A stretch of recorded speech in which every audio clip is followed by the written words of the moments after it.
So we've got this graph here that I actually found from a Wheat Waffles video where he explains the different pills and when you need to be applying them in a relationship. He actually thinks that this graph is nonsense, and we'll talk about why. But before we get to that, I really want to play this TikTok clip that I found, which I think is fascinating because even though she's obviously just done it for the views, it shows a woman really spoiling her husband. And when watching it, it actually occurred to me how rare we see things like this in society, almost like it's a bit taboo. So let's play the clip and then we'll have a chat about it. Can we go golfing today? What? Would you want to go golf today with me? You want to go golfing? Yeah. Yes, I would love to go golfing with you. Okay. And then I was thinking after maybe we could go to First Watch. For breakfast? Yeah. Yes, Okay. absolutely. And then maybe we could come home and get on Vanguard and play around. You want to play Vanguard? Yes. Yes, Okay. And then after we could shoot hoops or something. absolutely. I would love to shoot hoops with you. Okay. Well, get up quick. We gotta go. Okay. We're gonna miss our tea time. Right now? Yeah. What? No way, dude. Oh man, I find that so heartwarming. I know it's done for social media attention, but his reaction, I was like, man, look at this guy. He's having the best day. He's so thrilled. It's difficult to not just feel so happy for him. Regardless of the authenticity of this clip, whether or not it's fake or not, I found it fascinating in the context of this message that I received from one of my female supporters on Patreon, who was talking about how she felt nervous inside herself to talk with her female friends about how much she loved her husband, about the wonderful things that he was doing. I think that the mere act of being like, God, I love my husband. He's so amazing. I love doing nice things for him. I'd love to go golfing with him and play basketball, play video games. You know, I love to spoil him. He deserves it. That kind of message, I think, can feel a little bit taboo because it's like, no, we're betraying that myth that all men are terrible and need to be complained about. It almost seems the height of vulnerability sometimes to actually let somebody that you know, that you care about, how much you like them, how much you admire them, how much you appreciate them. I think part of that vulnerability comes from, my gosh, what if they make fun of me in that moment? What if they don't reciprocate? What if I appear to like you more than you like me? Everything you said makes sense, but personally, I can't really relate. I do what's a term I picked up. It's called a hypnotic benediction. It's from my hypno training, and I love to just gush on people. It's actually one of my favorite things, and I have found it's never really backfired on me in relationships or even when I was single. And I would just, whenever I was interacting with women that I liked, I would just tell them exactly what I thought of them and how much I appreciated them. And people would think, oh, that's such a, it's such a rookie mistake. They're just going to think, they're going to hear you putting them on a pedestal. But it's not hard to tell someone why they're amazing without making them more amazing than I am. It's coming from a place of recognition of mutual amazingness. Oh man, I'd love to delve deeper into that because I actually strongly agree with you. And as I think back to my own dating career, that's actually something I employed as well. And so that's quite interesting that you and I did the same thing. And the reason why I liked it was it in a sense, I kind of felt like it worked in my favor with regards to the frame and paradigm of kind of being the superior one. Like, who really gives compliments in our society? Bosses give it to underlings, teachers give it to students, parents give it to children. The person who's giving the praise often seems like the more established one. And so by saying positive things about the girl that you're dating, like, oh, I really admire this about you, or I really appreciate that, or that's really fantastic, you're able to do that. In a sense, in a very subtle way, you're not coming from a supplicating sort of like, look, I'm saying nice things about you, please take pity on me. You're like, wow, like you're doing really well. And I think that it actually plays into female hypergamy. But you can't just merely compliment things that anyone could see at a first glance. It has to be things that demonstrate that you're actually paying attention. Absolutely. In a way, by choosing the compliments or the praise that you're giving quite specifically, in effect, what you're actually doing is demonstrating your own capacity to pick up on the subtle parts of their personality and give them that experience of psychological visibility, which I'll just explain for people. So everybody has got this internal world and then they've got this external facade. And the ability to comment on the external facade does not really generate attraction or feeling from safety in women. What they really want from a masculine man is the capacity of him to look deep inside her, to see things that nobody else can see.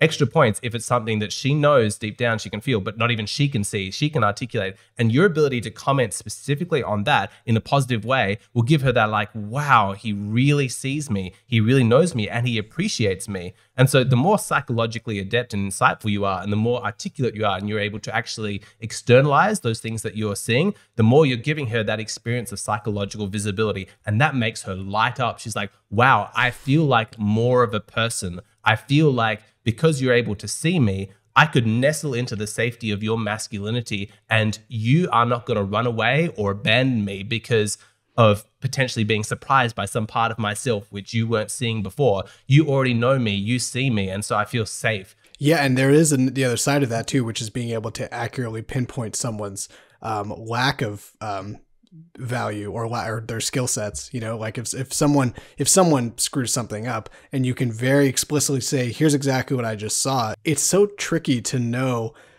if one tries to give perspective or advice, or, you know, tries to tame the chaos and it doesn't go well. A man can think, oh, well, I just did it wrong. Or he can think, oh, well, clearly she's a low quality woman because she didn't take my brilliant advice. And it's hard to know off the right out of the gate which is which. Alexander, how do you think a man, if he is not sure if he just screwed up or if she's just bad at taking criticism, how does he tell the difference? Here's the rule that I would give you, is that you have to imagine and guess what her intentions are in behaving the way that she does, what her motives is, what her values are for why she's doing that. If you don't have an answer, like, I don't know, it just completely makes no sense, then it's probably your fault. You know, you just haven't understood something. If it's just a mystery to you, then there's probably a gap in your knowledge. And actually, if you had that information, there'd be a sort of light switch turned on and suddenly like her true intentions and motives are illuminated. The other thing is, if you feel like you know what the answer is, I know why she's done that, but the answer makes her seem like a terrible person, like evil, and wants to hurt people and wants to hurt you, then you've probably got it wrong there as well. That's not to say that there aren't women with like borderline personality disorders or narcissism or whatever it might be who aren't genuinely abusive, but hopefully you know if you're in a relationship like that. But if you're generally with a nice, kind, you know, semi-high quality woman, if she's just done an action and you imagine that her motive was to cause harm, to cause hurt, you're probably in the wrong. Most likely, the intention that she had was to protect herself, to try and establish some sense of safety. And it's quite possible that she was negligent and she didn't mind if people got hurt. Like, that's absolutely possible. But there's a big difference between causing harm through ignorance or a mistake and intentionally, willfully causing harm because you like to see other people hurt. And so if you're emotionally reacting like, well, you wanted me to feel this way, or you wanted people to be suffering, you're probably wrong. It's best to try and, you know, take a humble pill and just be like, okay, maybe I don't understand everything that's going on here. Let me ask some questions to try and better understand where she's coming from. And then once I've got a full grasp of what she was feeling, why she was feeling, the historical triggers that might be playing into those emotions, and what she hoped to achieve by the actions that she was taking, then you're in a good position to be able to make that call. Let's chat about this graph now that we've got. Like I said, I got this from a Wheat Waffles video. So just to explain it for everybody here,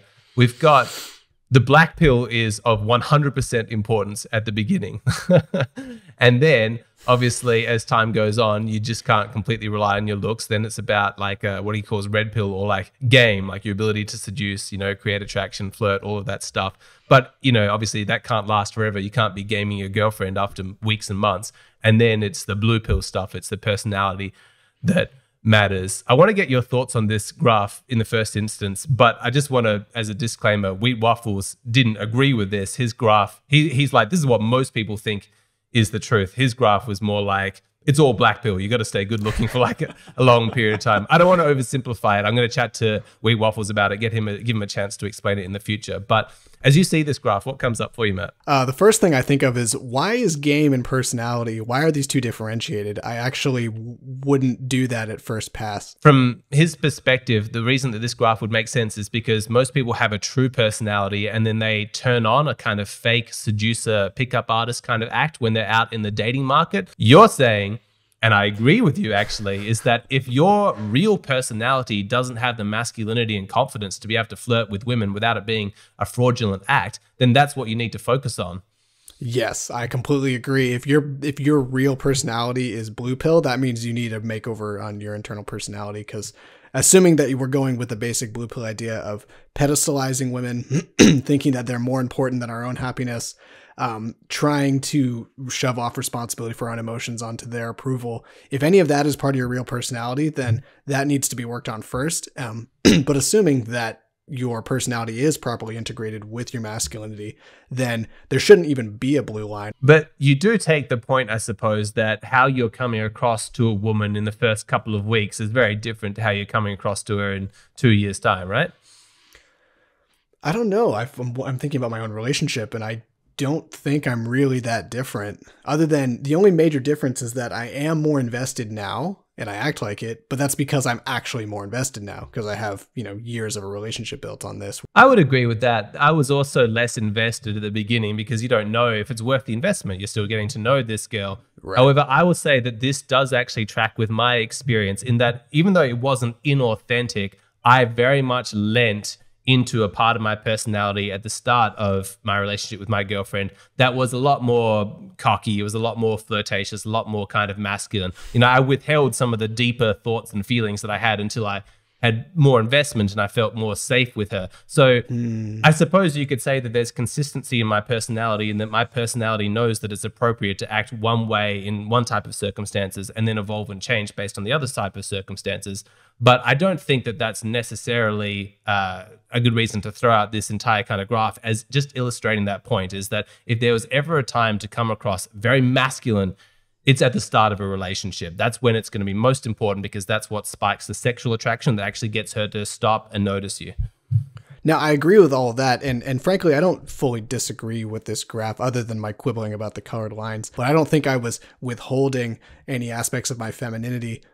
I met her in a yoga studio, for God's sake, so I was probably more in touch with my femininity there than I usually am out in the day-to-day world. It's not necessarily a bad idea as long as you have that well-established masculinity, even in the beginning of a relationship, to just sprinkle in a couple of your more feminine characteristics, because I don't think that it actually undermines your masculinity. I think that's what a lot of men are frightened of. They fear that if they show any of their deeper emotional side or any kind of femininity, like just expressing like, God, that flower's beautiful, like the capacity to find something beautiful, they're scared that the woman's going to see them as less masculine. That's not necessarily how it works, so long as you have your masculinity really, really well established and entrenched and it's obvious. If anything, it's just going to make your masculinity seem less two-dimensional. It's going to add depth. It's going to intrigue her. And she's like, whoa, I've not really met that many men who actually fall into this middle category. Mostly I've met macho, jerk, alpha, masculine guys who have no depth, nothing interesting to say at all. I can't emotionally connect to them. They're so boring. They're good for a one-night stand. That's it. Or I've met beta, loser, orbiter dudes who are just all whiny and emotional. And I'm like, God, where's the man inside them? If you can actually demonstrate that you belong to that rare breed of man that has a balanced masculine and feminine, you're going to activate that part of a woman's psyche which is attracted to mystery. Like, oh, that's a bit of a paradox. Usually I've only seen this exist in a sort of caricature form. I'm intrigued by that. I want to explore deeper. The most cliched place to meet a woman is dancing, right? And dancing has a lot of femininity to it. And if you're a good dancer, then you know how to tap into your flow and into your intuition and into your spontaneity. And that's all femininity. If a truly masculine archetype probably wouldn't have a lot of room for dancing, right? And so if you can't relate to her femininity, then she's not going to feel like that connection is going to run very deep. But if you can, and you have access to your masculine at the snap of your fingers, then you're mind-blowing to her. And I actually like a woman who's the same way, who's rooted in her femininity but has access to her masculinity. Those kind of women to me are far more interesting and a lot more fun to be around.